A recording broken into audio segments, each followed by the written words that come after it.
Hey everyone, welcome back to my channel. Thank you so much to all the new subscribers. A bunch of people just recently hit that subscribe button. I'm gonna try and do this video, but I will say that I have a super cute 10-month-old crawling around the room, right? He acts like he owns the place. You don't even pay rent. It's okay, I love you. So I have a 10-month-old and it's exciting and sad because he is growing really fast and I feel like I have to, yeah, exactly. I feel like I have to cherish every single stage because it goes by so quickly and it's a blessing and a curse. Sometimes it's like, oh, I do look forward to this stage passing. And then there's times when it's like for example, the stage I look forward to him passing is when you bite mommy. Yeah, because you're a dinosaur. Is that what it is? So, he doesn't do it as often anymore. Yeah, but he does still bite my nipples sometimes. And that's a stage where I'm like, I'm okay with this stage passing. I am. Yeah, you understand. But then there's the times when he's snuggling up and nursing and getting all cozy and that's gonna pass, and he's not always gonna be my little nursing cuddle bug. Hopefully he'll still be my cuddle bug, but he won't always be nursing. So I am trying to cherish everything because I know that it passes very quickly. So I got some comments on my Instagram. People were saying, how do you have everything so perfect? Someone actually wrote, you always look like you have it all together. Your hair and makeup's always done and your kids always dress perfectly cute and your house looks nice and all that.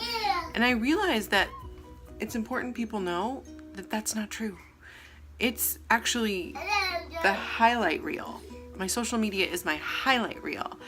And the truth is, I struggle and I am no better than anyone else. So here are some things I'm currently struggling with. I figure I should share that so that you guys will understand that I too have a lot of those same challenges. I'm out for a walk.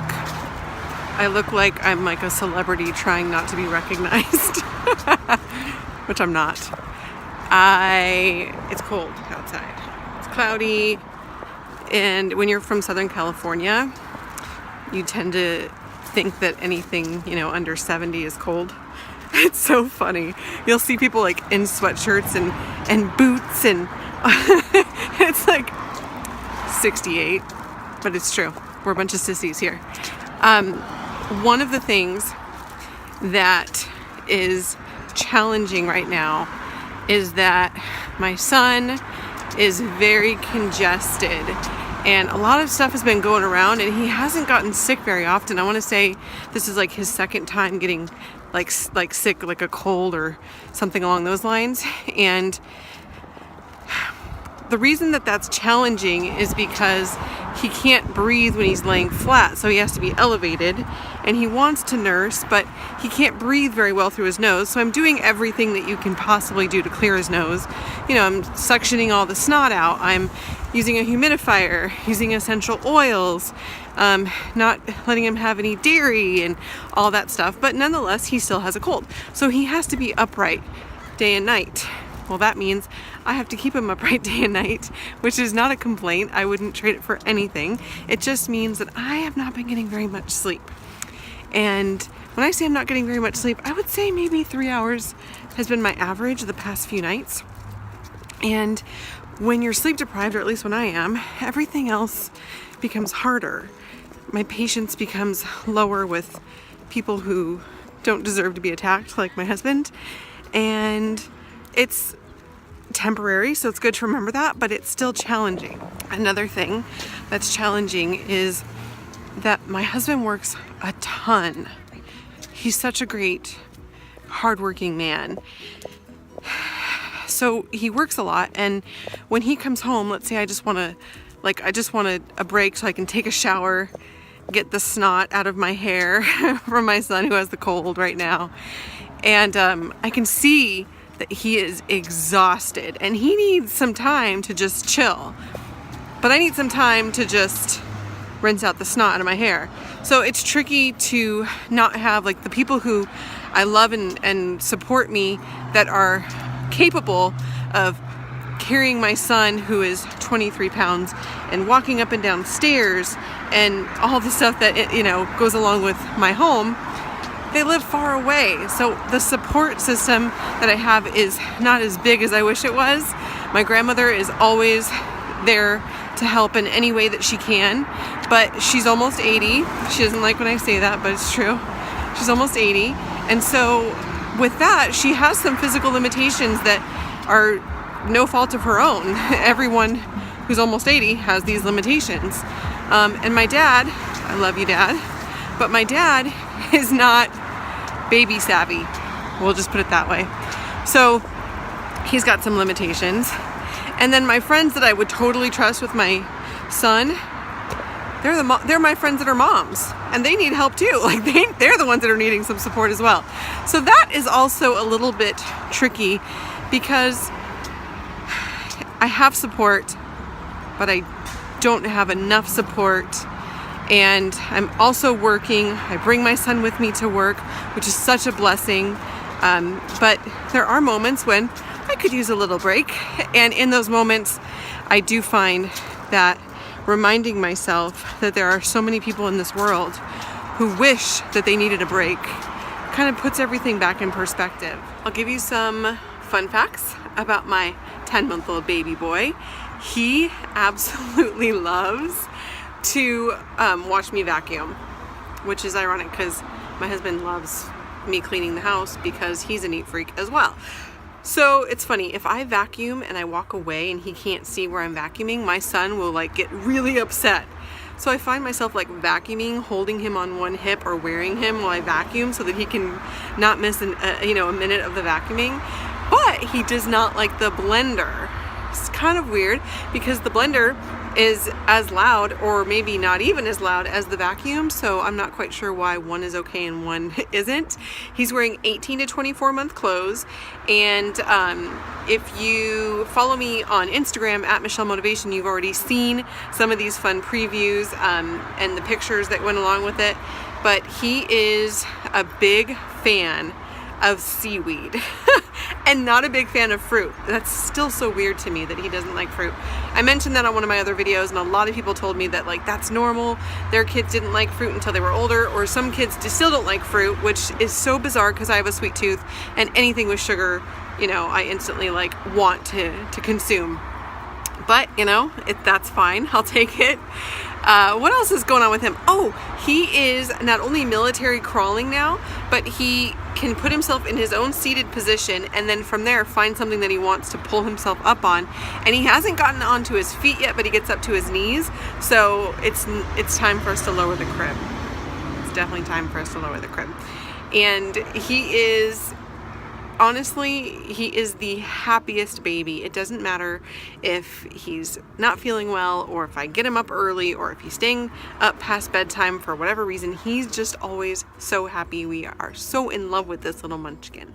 So with those being shared now, I hope that you guys see that I am just like everyone else, and I have probably the same issues as everybody else out there.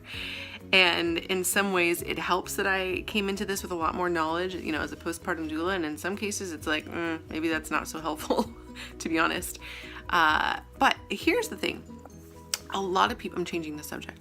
A lot of people, yes, my baby, exactly, have been asking me when we're gonna have our next baby.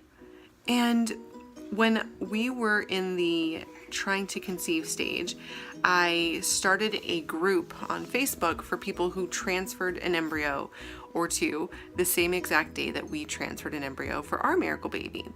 And so I have this group on Facebook, and it's a closed group. Please don't ask to be added. It's a very private, closed group. And there are some women in this awesome group of friends that I have now that are talking about doing another round of IVF or another transfer. And I'm so excited for them, but I cannot even imagine doing that right now. I have a 10-month-old who is crawling all over the place, who is active and happy, and for me, that's what I want to absorb.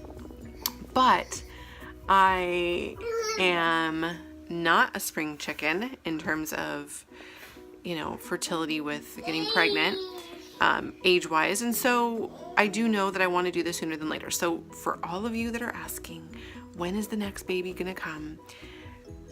The good news is that we have a frozen embryo, which I like to call my baby sickle. We have a baby sickle, and yeah, I hope it's your brother or your sister. I hope it's your sister, but we'll be grateful for whatever. And so when my little man is about, I'm thinking 2, preferably out of diapers, that's when I'd like to transfer that next embryo. And as of right now, the way I'm feeling, of course this could change, but as of right now, the way I'm feeling is that if that embryo doesn't take, I might be okay with that, because I'm so grateful for this wonderful blessing of a little man that we have. I'm so grateful for him that if we don't have another, I feel lucky that we at least had one. And to everyone out there who is still trying to conceive and still struggling with infertility, I just want to tell you not to give up, because it is so worth it. He has brought us so much joy. He's the best part of my life. He's the best part of my day. He's the best part of my world. It's true. It's true. You are. I love you. And so I hope that this video brings you hope. And yeah, I know. Yeah. He found a paper bag that he needs to play with in the middle of my video. That needs to happen right now. Right now? Right now you need to do that? Also, the idea of being pregnant and like trying to chase him around right now and keep him from, I don't know, chewing on my shoes, stuff like that. I don't know. No, I'm good. I'd rather be pregnant when he is no longer breastfeeding, and I'd like to be pregnant when, again, I don't have to change twice the diapers, and then knowing that he's not breastfeeding anymore will be easier on my body to conceive. And then when he's old enough that he's not breastfeeding anymore, it'll be a lot easier to pass him over to people, you know, grandparents and so forth, and say like, I need to sleep because I'm pregnant and I have morning sickness, or whatever the case is. So thank you guys so much for watching. And if you enjoy my video and you'd like to stay in the loop of what's going on in the world of Michelle, you guys can follow me on Instagram, hit that subscribe button if you haven't already, and leave a comment. I'd love to hear from you guys. Bye.